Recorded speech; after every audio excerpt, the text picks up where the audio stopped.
يضلل فلا هادي له وأشهد أن لا إله إلا الله وحده لا شريك له وأشهد أن محمدا عبده ورسوله أرسله بالحق بين يدي الساعة بشيرا ونذيرا فمن يطع الله ورسوله فقد رشد واهتدى ومن يعص الله ورسوله فقد ضل وغوى ولا يضر إلا نفسه ولن يضر الله شيئا أما بعد فإن خير الحديث كتاب الله وخير الهدي هدي محمد صلى الله عليه وسلم وشر الأمور محدثاتها وكل محدثة بدعة وكل بدعة ضلالة وكل ضلالة في النار. أعوذ بالله السميع العليم من الشيطان الرجيم. وقال ربكم ادعوني أستجب لكم إن الذين يستكبرون عن عبادتي سيدخلون جهنم داخرين.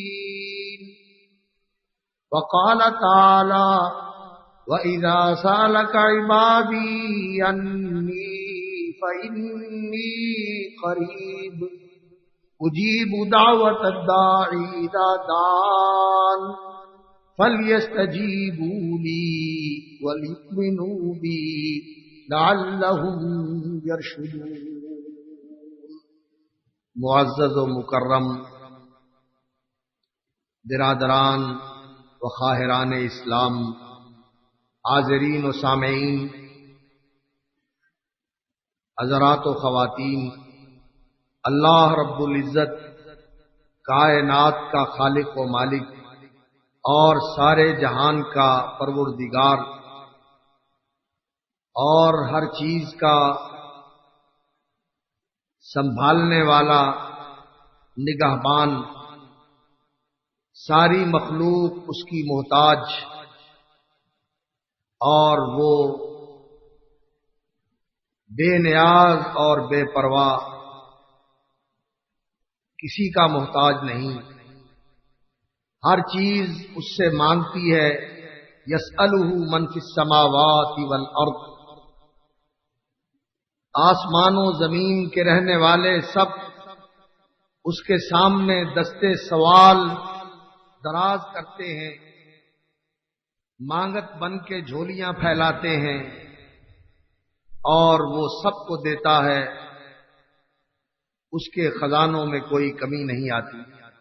قدسی حدیث ہے، اگر سارے کے سارے انسان پہلے اور پچھلے جمع ہو کر ایک میدان کے اندر کھڑے ہو جائیں اور ہر ایک اللہ تعالی سے اپنی ضرورت، اپنی چاہت، اپنی حاجت، اپنی خواہش مانگے، اپنی آس مراد مانگے، اور اللہ تعالی سب کو سب کی مانگ دے دے، سب کی چاہت پوری کر دے، تو اللہ تعالی کے خزانوں میں اتنی بھی کمی نہیں آتی کہ جتنی سوئی کو سمندر میں ڈالا جائے اور اسے باہر نکالا جائے تو اس سمندر کے پانی میں کمی آ سکتی ہے، اللہ کے خزانوں میں اتنی بھی کمی نہیں آتی. ہر چیز کے خزانے اس کے پاس ہیں اور ساری مخلوق اس سے مانگ رہی ہے، اور وہ اس مخلوق کو دینے والا ہے، اور اس کے خزانے بے حد و حساب ہیں. اسے دے کے خوشی ہوتی ہے، اگر اس سے مانگا جائے تو وہ راضی ہوتا ہے، اور اگر اس سے نہ مانگا جائے تو وہ ناخوش ہوتا ہے. انسان سے اگر مانگا جائے تو انسان بگڑتا ہے، ناراض ہوتا ہے، لیکن اللہ رب العزت سے اگر نہ مانگا جائے تو اللہ رب العزت ناخوش ہوتے ہیں، مانگنے والے کو راضی ہو کے دیتے ہیں۔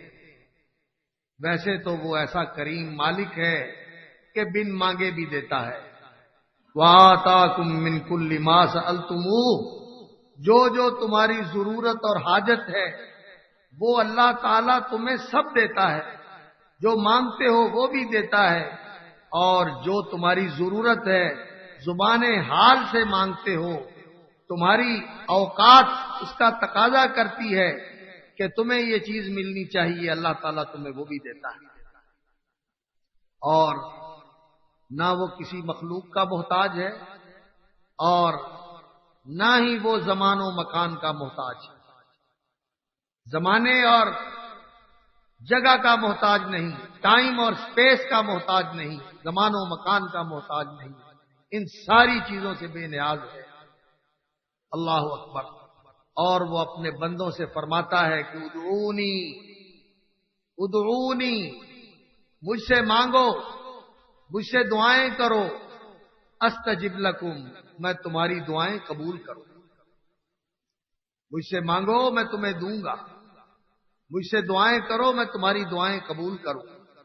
وقال ربکم ادعونی استجب لکم، اور تمہارا رب یہ اعلان فرماتا ہے ادعونی، مجھ سے دعائیں کرو، استجب لکم، میں تمہاری دعائیں قبول کروں۔ وَإِذَا سَأَلَكَ عِبَادِي عَنِّي فَإِنِّي قَرِيبٌ، اور بندے کے دل میں یہ بات آتی ہے کہ اللہ رب العزت کہاں ہے، ہم اس سے مانگیں، کہاں جا کے مانگیں، کیسے اس تک درخواست پہنچائیں، کیسے اس کے سامنے عرضداشت پیش کریں، کیسے اس سے فریاد کریں، اس کو کیسے پکاریں۔ اللہ اکبر۔ اللہ رب العزت نے فرمایا وَإِذَا سَأَلَكَ عِبَادِي عَنِّي، جب میرے بندے میرے بارے میں، میرے متعلق پوچھیں، فَإِنِّي قریب، اللہ فرماتے ہیں کہ بندے میں تو تیرے قریب ہوں، اجیب دعوت الداعی اذا دعان، جب دعا کرنے والا مجھ سے دعا کرتا ہے میں اس کی دعا قبول کرتا ہوں۔ اجیب دعوت الداعی، دعا کرنے والے کی دعا قبول کرتا ہوں، اذا دعانی، جب مجھ سے دعا کرے۔ فَلْيَسْتَجِيبُوا لِي، لوگوں کو چاہیے کہ وہ میری بات مانیں، میرے حکم کی بجا آوری کریں اور میری تعلیم و ہدایت کو قبول کریں۔ وَلْيُؤْمِنُوا بِي، اور میرے اوپر ایمان اور یقین رکھیں۔ لَعَلَّهُمْ يَرْشُدُونَ، امید ہے کہ اس طرح لوگوں کے سارے کام سیدھے ہو جائیں گے، سارے معاملات درست ہو جائیں گے۔ تو اللہ بڑا کریم ہے، بہت سخی داتا ہے، بہت مہربان مالک ہے، سارا جہان اس سے مانگتا ہے اور وہ سب کو دیتا ہے، اس کے خزانوں میں کمی نہیں آتی، اور وہ کہتا ہے مجھ سے مانگو میں تمہیں دوں گا۔ لیکن اس نے اپنی مہربانی کے اور اپنی رحمت کے اور اپنی بندہ نوازی کے مظاہر ایسے بنائے ہیں کہ بعض اوقات بندوں کے لیے اس نے اس طرح کے بنا دیے ہیں کہ جن اوقات کے اندر بالخصوص وہ اپنے بندوں کی دعائیں اور التجائیں قبول کرتا ہے۔ یہ اس لیے نہیں کہ اسے اس کی ضرورت ہے کہ خاص وقت میں اس سے مانگا جائے، وہ تو ایسا بے نیاز ہے، وہ فرماتا ہے اجیب دعوت الداعی اذا دعان، جب بھی کوئی پکارنے والا مجھے پکارے تو میں اس کی پکار کا جواب دیتا ہوں، جب کوئی مانگنے والا مجھ سے مانگے میں اس کو دیتا ہوں۔ اذا سالک عبادی انی فانی قریب اجیب دعوت الداعی اذا دعان، جب کوئی اللہ تعالیٰ سے دعا کرنے والا دعا کرے تو اللہ تعالیٰ اس کی دعا کا جواب دیتے ہیں اور اس کی دعا قبول کرتے ہیں۔ وہ تو ہمیشہ قبول کرتا ہے، لیکن بندوں کے لیے، اس لیے کہ بندہ محتاج ہے، وقت کا بھی محتاج ہے، مقام کا بھی محتاج ہے، زمانے اور مکان کا محتاج ہے انسان۔ تو اللہ رب العزت نے بندوں کے لیے جگہیں بھی بنائی ہیں جہاں پہنچ کے بندہ اگر اللہ سے دعا کرے تو اللہ تعالیٰ بندے کی دعا قبول کرتے ہیں، اور اللہ تعالیٰ نے اوقات اور زمانے بھی ایسے بنائے ہیں جن کے اندر اللہ رب العزت اپنے بندوں کی دعائیں اور التجائیں قبول فرماتا ہے۔ ایسے مہینے بھی ہیں، ایسے دن بھی ہیں، ایسی راتیں بھی ہیں، ایسی گھڑیاں بھی ہیں، اور یہ چیزیں اللہ تعالیٰ نے انسانوں کے لیے بنائی ہیں تاکہ انسان اللہ رب العزت سے مانگے اور ان اوقات میں مانگے جو اللہ رب العزت نے ان کے لیے بنائے ہیں، اور ان اوقات میں جب اللہ رب العزت سے مانگا جائے تو بڑی امید ہے، بلکہ یقین ہے کہ اگر دعا کی شروط پوری کی جائیں اور انسان اس طرح مانگے جس طرح مانگنے کا حق ہے تو اللہ تعالیٰ بندے کی دعا قبول فرماتا ہے۔ یہ اوقات جو دعا کی قبولیت کے ہیں، ان میں بہت ہی مبارک وقت اور بہت ہی قبولیت والا وقت وہ یہ ماہ رمضان ہے جو اس وقت گزر رہا ہے۔ رمضان کا مہینہ یہ تو ایسا مہینہ ہے کہ جس میں اللہ رب العزت کی رحمت جوش میں فتحت ابواب الرحمہ، رحمت کے سارے دروازے کھلے ہوئے، جنت کے دروازے کھلے ہوئے ہیں، جہنم کے دروازے بند ہیں، اور اللہ رب العزت اپنے بندوں کی دعائیں التجائیں سننے کے لیے ہر وقت ایسے متوجہ ہیں کہ کوئی بندہ دعا کرے اللہ تعالیٰ فوراً قبول کرتا ہے۔ رسول اکرم صلی اللہ علیہ وسلم نے فرمایا کہ رمضان کے مہینے میں اللہ اکبر ہر دن کے اندر اور ہر رات کے اندر مسلمان کی دعا قبول ہوتی ہے، دن میں کرے قبول ہوتی ہے، رات میں کرے قبول ہوتی ہے۔ ان لکل مسلم فی کل یوم و لیلۃ، ہر مسلمان کے لیے، ہر مسلمان کے لیے، کوئی ہو نیکوکار پارسا ہو، پاپی گنہگار ہو، مسلمان ہو، اللہ رب العزت نے اس مہینے کے اندر یہ خصوصیت رکھی ہے کہ جس وقت کوئی مسلمان اللہ رب العزت سے دعا کرے، دن میں کرے یا رات میں کرے، اللہ تعالی ہر رات میں دعا قبول کرتے ہیں، ہر دن میں دعا قبول کرتے ہیں۔ اور اس مہینے کے اندر اللہ رب العزت اپنے بندوں کو دن میں بھی اور رات میں بھی جہنم سے آزادیاں اور خلاصیاں عطا فرماتے ہیں، رہائیاں عطا فرماتے ہیں، لوگوں کی گردنوں کو جہنم سے آزاد فرماتے ہیں۔ وذالک فی کل یوم و لیلہ، یہ بھی ہر رات اور ہر دن کے اندر سلسلہ جاری رہتا ہے کہ ماہ رمضان میں لوگوں کو جہنم سے رہائی اور آزادی دی جاتی ہے، اور مسلمان کی دعا اور التجا قبول کی جاتی ہے، دن میں بھی اور رات میں بھی۔ اور خاص طور پر جب انسان روزے دار ہو تو پھر تو اللہ تعالی اس کی دعا رد ہی نہیں فرماتے۔ رسول اکرم صلی اللہ علیہ وسلم نے فرمایا ثلاثۃ، تین لوگ ہیں، تین طرح کے آدمی ہیں، لا ترد دعوتہم، ان کی دعا اللہ رد نہیں کرتا، ان کی دعا قبول ہوتی ہے۔ الصائم، دعوت الصائم حتی یفطر، روزے دار جب روزہ رکھ لے اور جب تک روزہ رکھا ہوا ہے، افطاری جب تک نہیں کرتا، اللہ تعالی روزے دار کی دعا قبول کرتا ہے۔ یہ عام دنوں کی بات ہے، روزہ رکھ لے تو اللہ تعالی روزے دار کی دعا قبول کرتا ہے۔ اور اگر رمضان کے اندر روزہ رکھا ہوا ہو، ماہ رمضان کا روزہ ہو، روزے دار ہو ماہ رمضان میں، تو رمضان کے دن میں بھی دعا قبول ہوتی ہے، رات میں بھی دعا قبول ہوتی ہے۔ تو روزے دار اگر دن میں دعا کرے گا تو اس کی دعا تو یقیناً قبول ہونے والی دعا ہے۔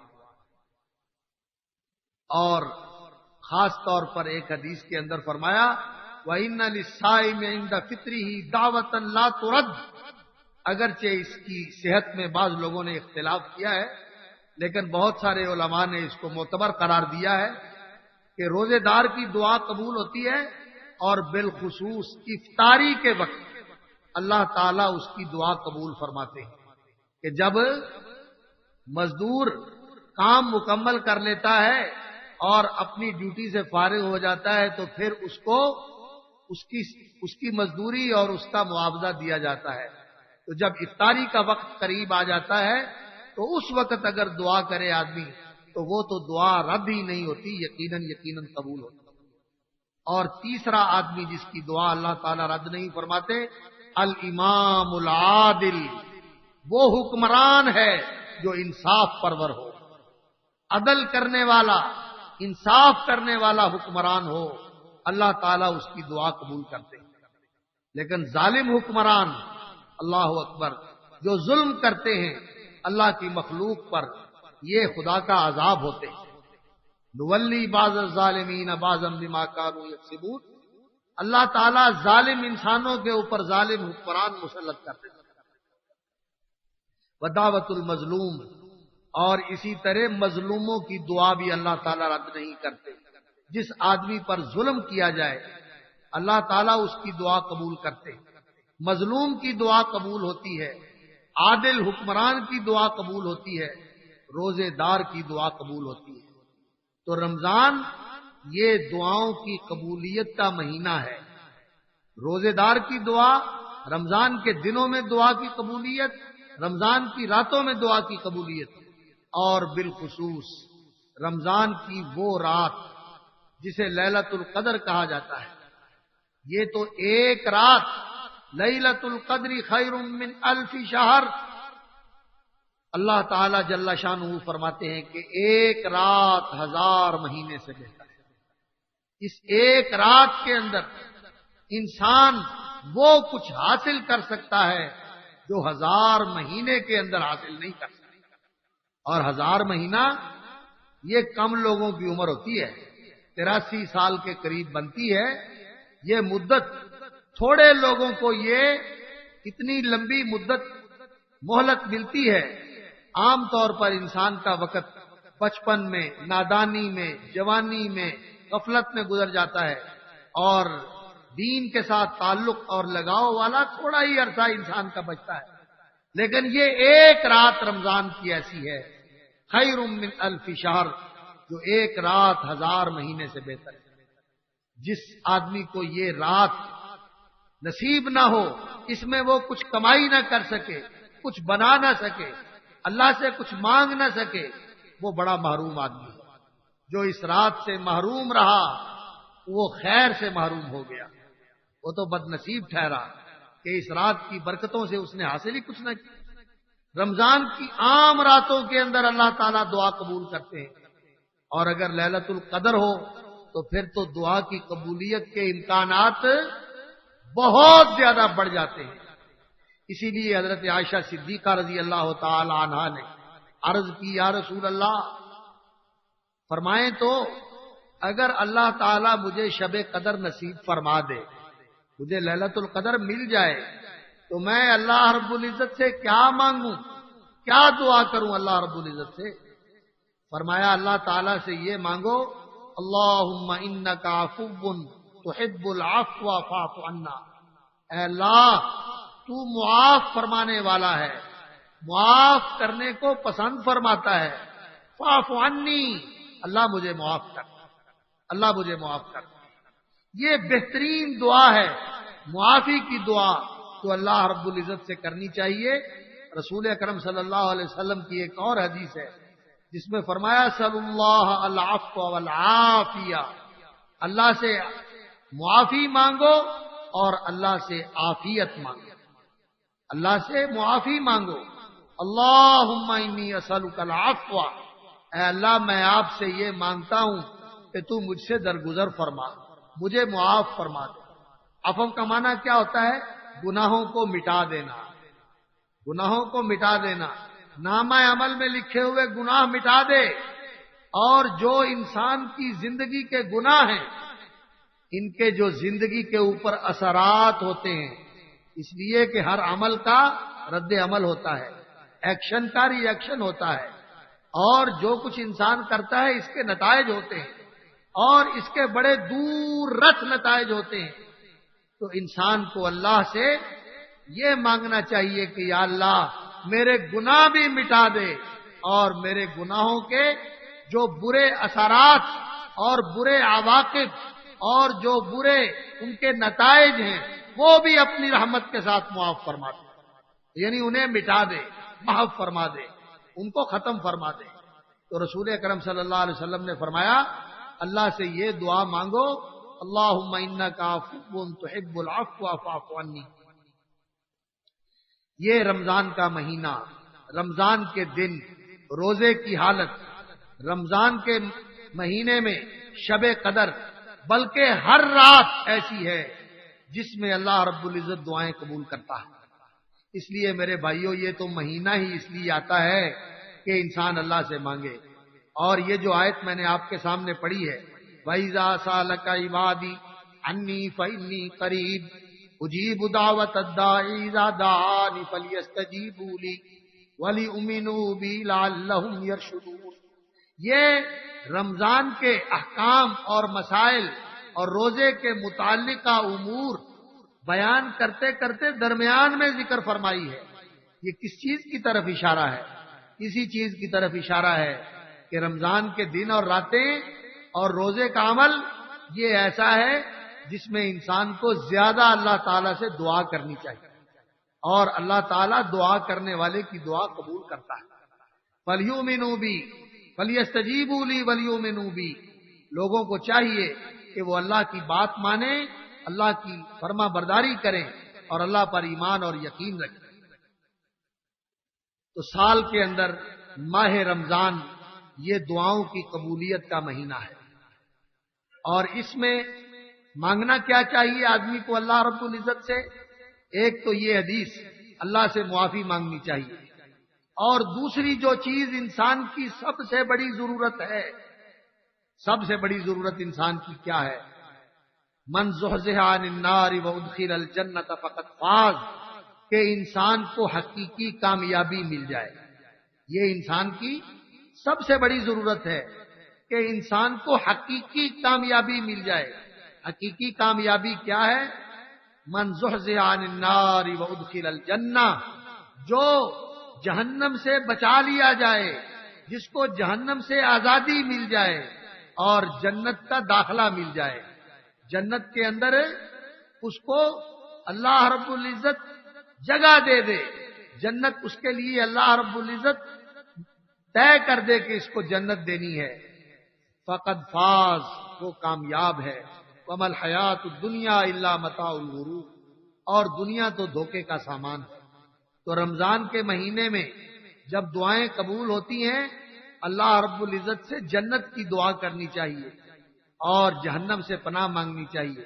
جنت کے دروازے اللہ نے کھولے ہوئے ہیں، اللہ سے جنت مانگو، اور جہنم کے دروازے اللہ نے بند کیے ہوئے ہیں، جہنم سے پناہ مانگو اور اللہ سے یہ التجا کرو کہ یا اللہ ہماری گردنوں کو جہنم کی آگ سے آزاد فرما دے۔ اور اسی طرح جو بڑی جامع دعا ہے، ربنا آتنا فی الدنیا حسنہ وفی الآخرۃ حسنہ وقنا عذاب النار۔ رسول اکرم صلی اللہ علیہ وسلم یا تو دعا ہی یہ کرتے تھے، اکثر دعا نبی صلی اللہ علیہ وسلم کی یہ ہوتی تھی، دنیا اور آخرت کی بھلائی، دونوں جہان کی بہتری اور اچھائی اللہ سے یہ مانگے انسان، یا پھر کوئی اور دعا بھی کرتے تو اس کے اندر رسول اکرم صلی اللہ علیہ وسلم یہ دعا کیا کرتے تھے۔ اس لیے اللہ سے جنت مانگو، اللہ سے جہنم سے پناہ مانگو، اللہ رب العزت سے معافی مانگو، اور اللہ رب العزت سے دنیا اور آخرت کی بھلائی اور بہتری مانگو۔ یہ اس مہینے میں مانگنے کی دعائیں ہیں۔ اور اسی طرح اللہ رب العزت نے ایک دن رکھا ہوا ہے، عرفے کا دن، اس دن کے اندر اللہ تعالیٰ دعا قبول فرماتے ہیں، اور وہ بہترین دن ہے دعا کی قبولیت کا۔ خیر الدعاء دعاء یوم عرفہ، نبی صلی اللہ علیہ وسلم نے فرمایا سب سے بہتر دعا، سب سے اعلیٰ اور افضل دعا عرفے کے دن کی دعا ہے۔ عرفے کا دن جب لوگ 9 ذی الحج کو میدان عرفات کے اندر ہوتے ہیں تو اللہ تعالیٰ اس دن عرفات میں جمع ہونے والے بندوں کی دعائیں قبول کرتا ہے۔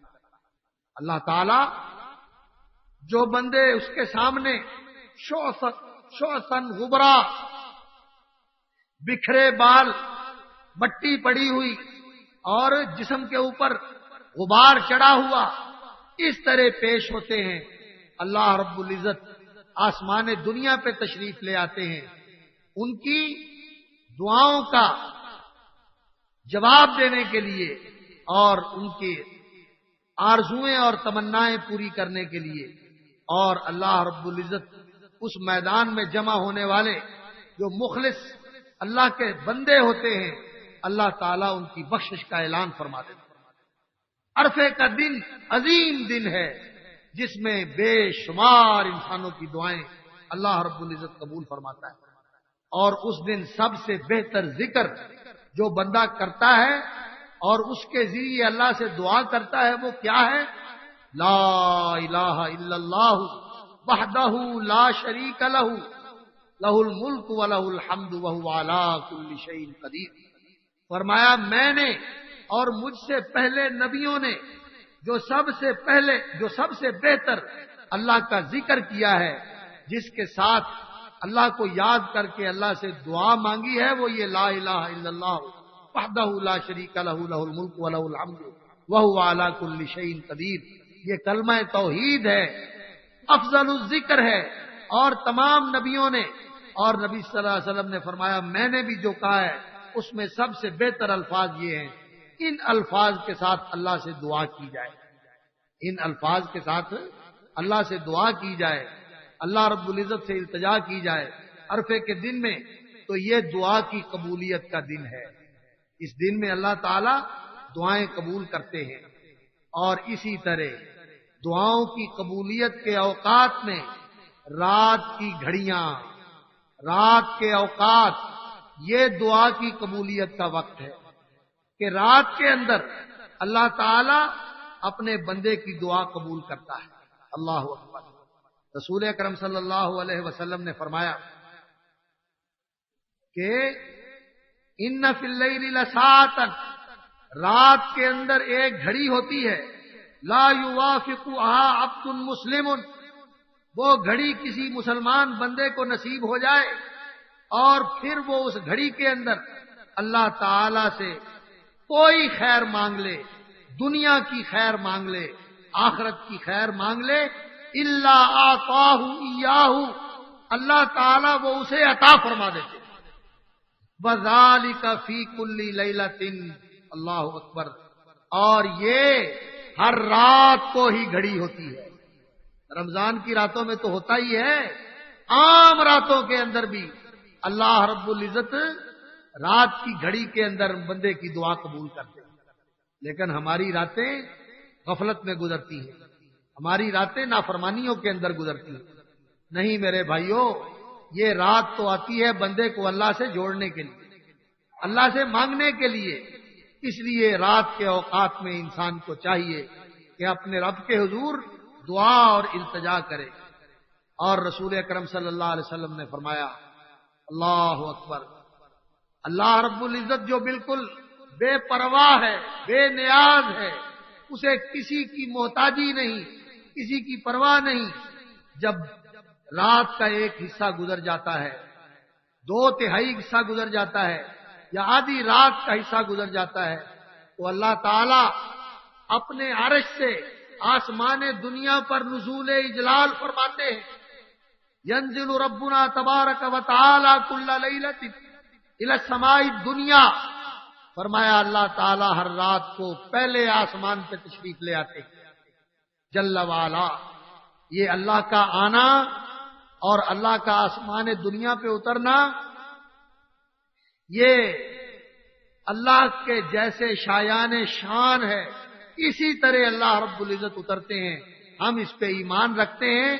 اس کی کیفیت اور اس کو کسی مخلوق کے اترنے کے ساتھ تشبیہ دے کر اس کو ذہن میں لانے کی کوشش کرنا یہ صحیح نہیں ہوتا۔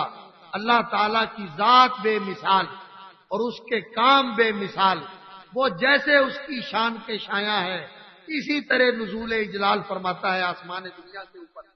اور جب رات کا 1/3 حصہ یا آدھا حصہ رات کا باقی رہ جاتا ہے تو اللہ تعالیٰ فرماتا ہے من یدعونی، کون ہے جو مجھ سے دعائیں کرے، فاستجیب لہ، میں اس کی دعائیں قبول کروں۔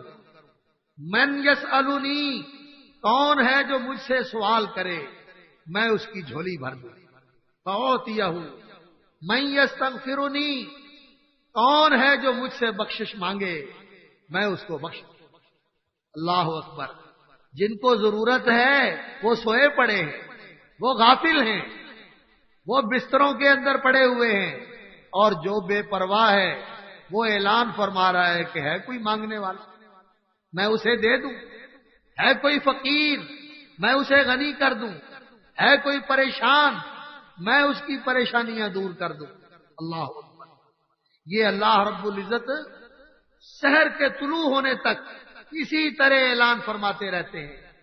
تو ہر رات کے اندر وقت ہوتا ہے جب دعا قبول ہوتی ہے۔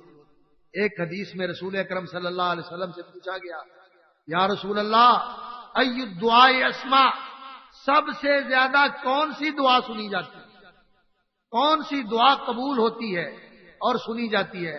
فرمایا جوف اللیل الآخر، رات کا پچھلا حصہ، اس وقت کی کی ہوئی دعا قبول ہوتی ہے، اس وقت کی التجا اللہ رب العزت سن لیتے ہیں۔ اور رسول اکرم صلی اللہ علیہ وسلم نے ایک بڑا عظیم عمل بتایا، اس عمل کو پلے باندھ لیں۔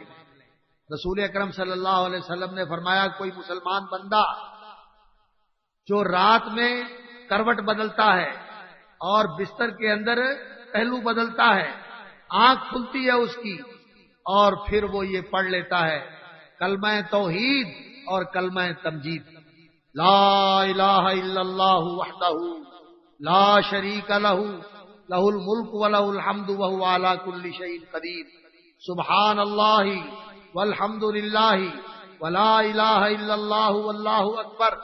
کلمہ توحید اور کلمہ تمجید جو بندہ پڑھ لیتا ہے، پھر بستر میں پڑا پڑا ہی جو دعا کر لے اللہ قبول کر لیتا ہے، جو مانگ لے اللہ رب العزت اللہ تعالیٰ قبول کر لیتے ہیں۔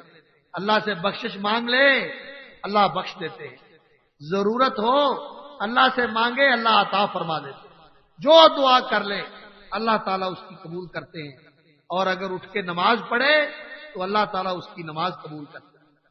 تو یہ اوقات ہیں جو اللہ رب العزت نے ہمارے لیے بنائے ہوئے ہیں، وہ تو ان کا محتاج نہیں، وہ تو بے پرواہ ہے، اس کے پاس تو سارا ہی وقت ہے، لیکن ہمارے لیے دن میں کام دھندے کرنے ہیں، ان لک فی النہار سبحا طویلا، تو اس لیے جب رات آئے تو پھر اپنے رب سے لو لگا، پھر اپنے رب کے ساتھ تار جوڑ لے، کنیکشن ڈائریکٹ کر لے اپنے رب کے ساتھ، پھر اس سے مانگ، دیکھ وہ تجھے دینے کے لیے بہت ہی مہربان ہے اور بہت ہی کرم کرنے والا ہے، بہت ہی نوازنے والا ہے۔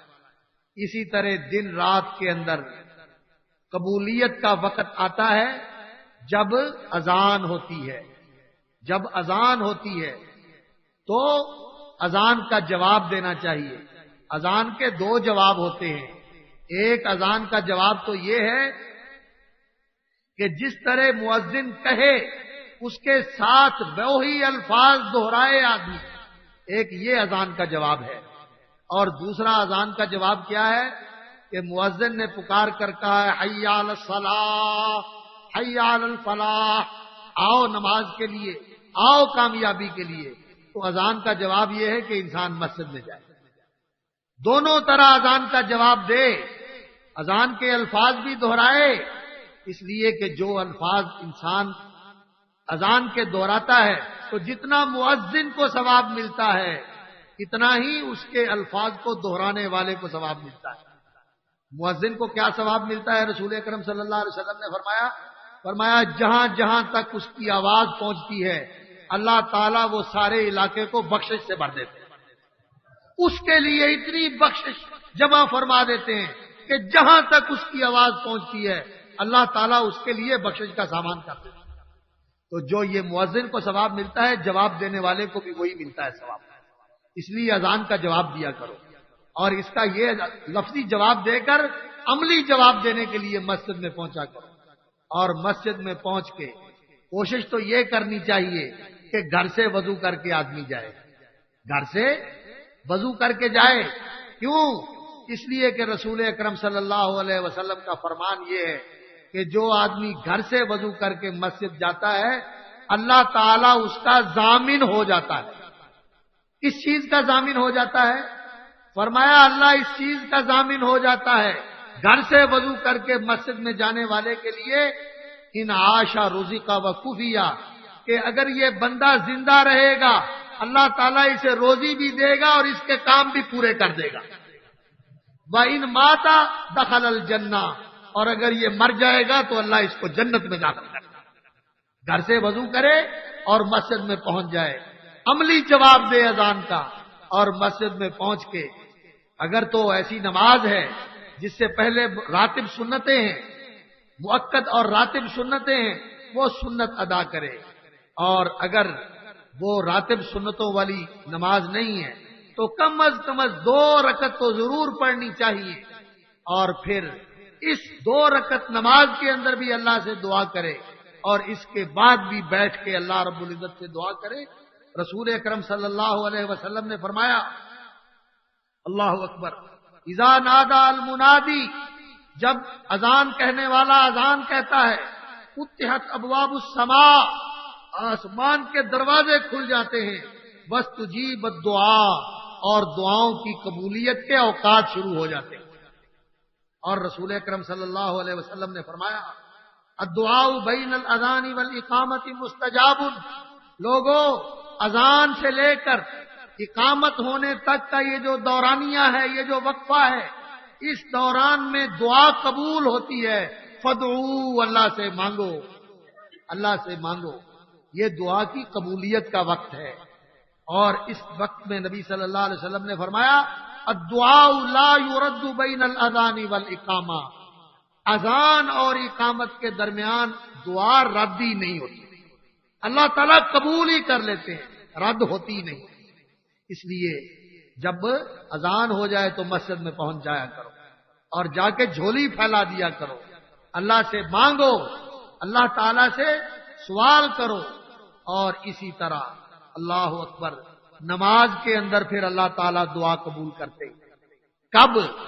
جب انسان سجدے کی حالت میں ہوتا ہے. اذان ہوئی مسجد میں پہنچو اذان اور اقامت کے درمیان دعا قبول ہوتی ہے. جب آپ نماز پڑھتے ہیں تو پھر اللہ تعالیٰ کا فرمان ہے واسجد واقترب سجدہ کر اور میرے قریب ہو جا.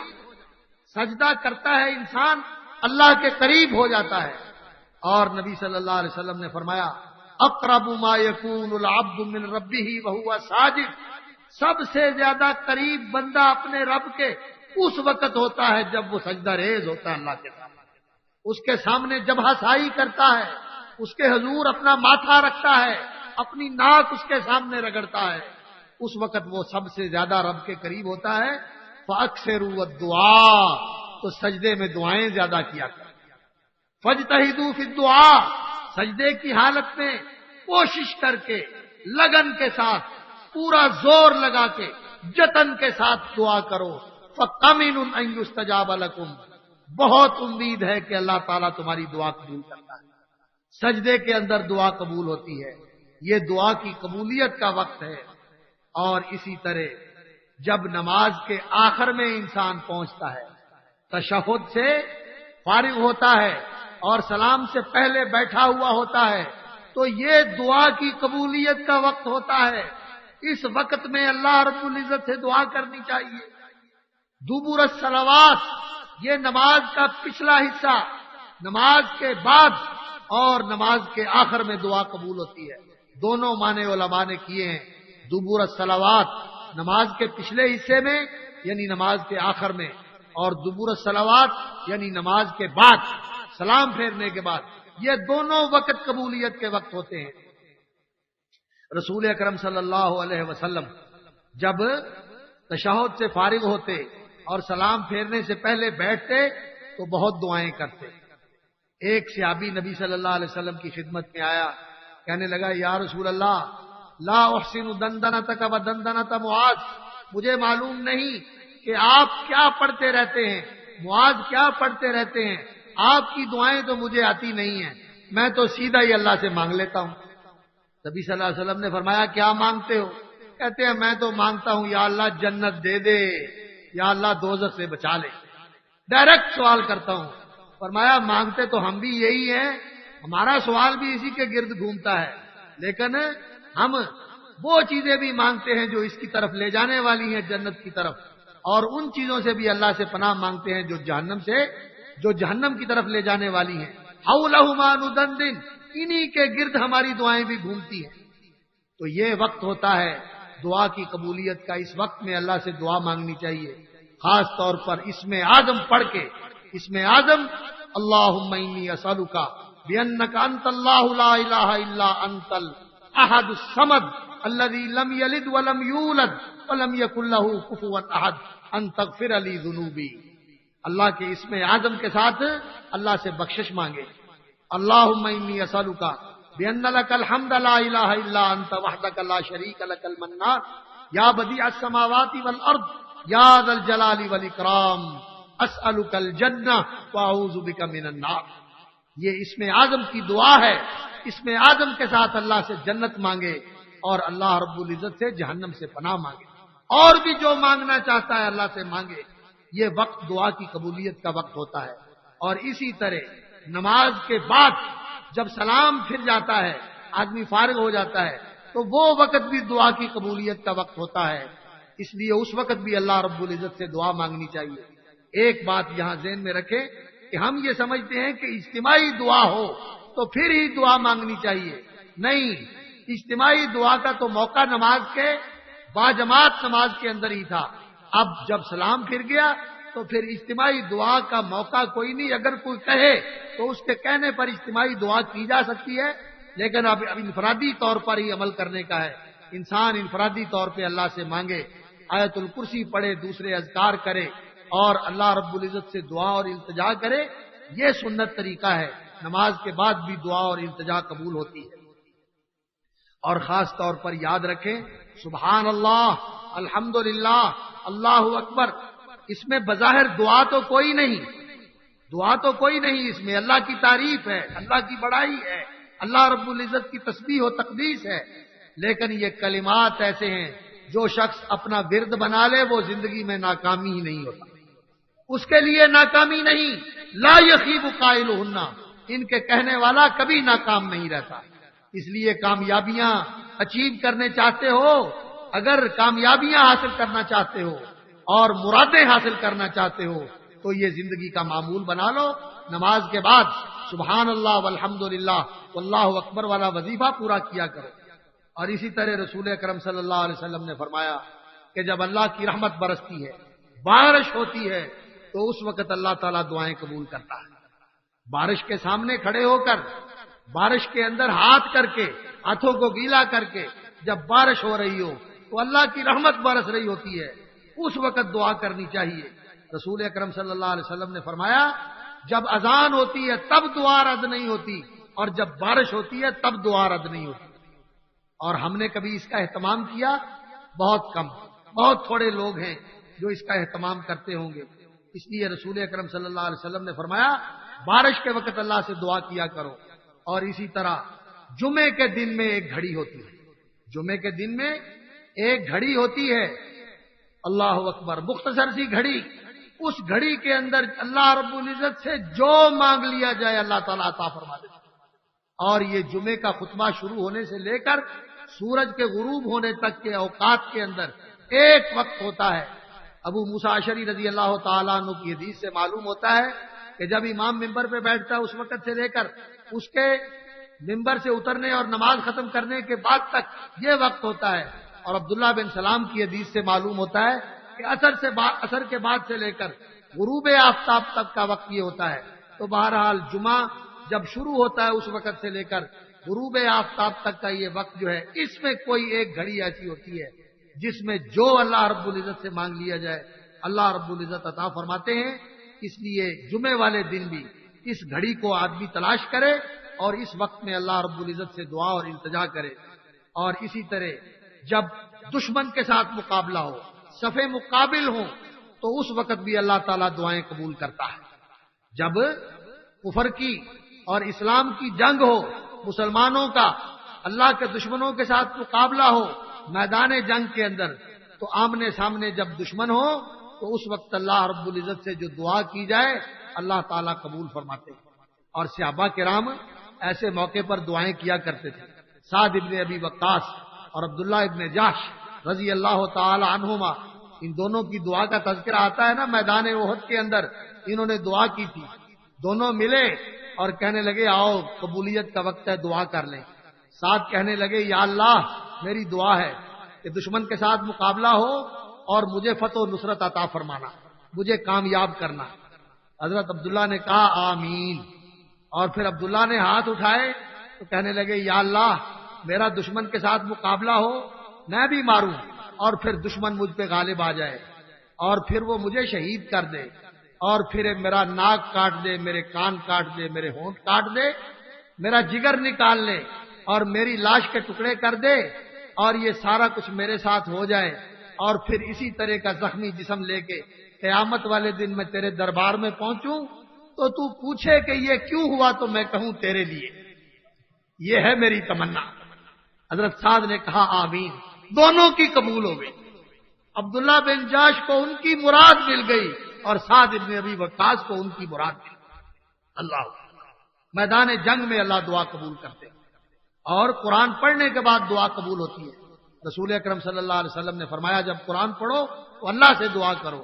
لوگ ہوتے ہیں فرمایا ایسے لوگ آئیں گے قرآن پڑھ پڑھ کے لوگوں سے مانگیں گے، نہیں، قرآن پڑھ کے اللہ سے مانگو.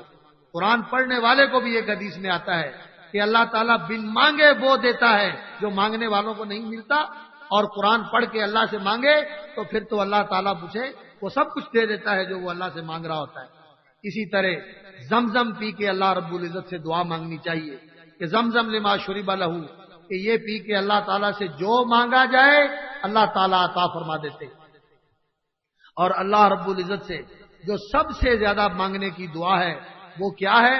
اللہم انی اسألک العافیہ. حضرت عباس رضی اللہ تعالی عنہ کو رسول اکرم صلی اللہ علیہ وسلم نے وصیت فرمائی کہ چچا ایمان کے بعد سب سے اعلیٰ اور افضل چیز اگر کسی کو ملتی ہے تو وہ عافیت ہے. اور عافیت کیا ہوتی ہے؟ عافیت یہ ہوتی ہے کہ آدمی ہر شر سے، ہر فتنے سے، ہر مصیبت سے، ہر بلا سے، ہر آفت سے دین میں، دنیا میں، مال میں، جان میں اور آخرت میں بچا لیا جائے، یہ عافیت ہے. یعنی ہر قسم کی سلامتی، ہر قسم کی بھلائی انسان کو حاصل ہو جائے. اس لیے نبی صلی اللہ علیہ وسلم نے فرمایا صلی اللہ المعافات فی الدنیا والآخرہ، اللہ سے عافیت کا سوال کرو دنیا میں بھی اور آخرت میں بھی. اور اللہم انی اسألک العفو والعافیہ فی الدنیا والآخرہ، اے اللہ دنیا میں بھی معافی دے دے اور آخرت میں، دنیا میں بھی عافیت دے دے اور آخرت میں بھی. اور جس طرح کے حالات ہیں اس وقت ہمارے ملک میں، ہمیں تو سب سے زیادہ اللہ سے معافی مانگنی چاہیے اور عافیت مانگنی چاہیے کہ یہ جو بلائیں اور آفتیں ہیں، یہ جو مصیبتیں ہیں، یہ جو امتحان ہیں، وہ 2005 کے زلزلے کے آثار ابھی تک ختم نہیں ہوئے تھے کہ اب طوفانوں اور سیلابوں نے گھیرا ہوا ہے اور ملک کے اندر بدامنی ہے، عدم استحکام ہے اور بالکل بے یقینی کی کیفیت ہے، کوئی لا آرڈر نہیں ہے، قانون کی حکمرانی نہیں ہے. اس طرح کے حالات میں اللہ سے معافی مانگنی چاہیے اور اللہ تعالیٰ سے عافیت مانگنی چاہیے. اور خاص طور پر رمضان کا مہینہ یہ بڑا عظیم مہینہ ہے، اس کے اندر اللہ سے دعائیں کرنی چاہیے. اللہ رب العزت ہماری دعائیں اور التجائیں قبول فرمائے اور ان اوقات کو غنیمت سمجھ کر ان سے پوری طرح فیض یاب ہونے کی اللہ تعالیٰ ہمیں سعادت نصیب فرمائے. سبحان ربک رب العزت عما یصفون وسلام علی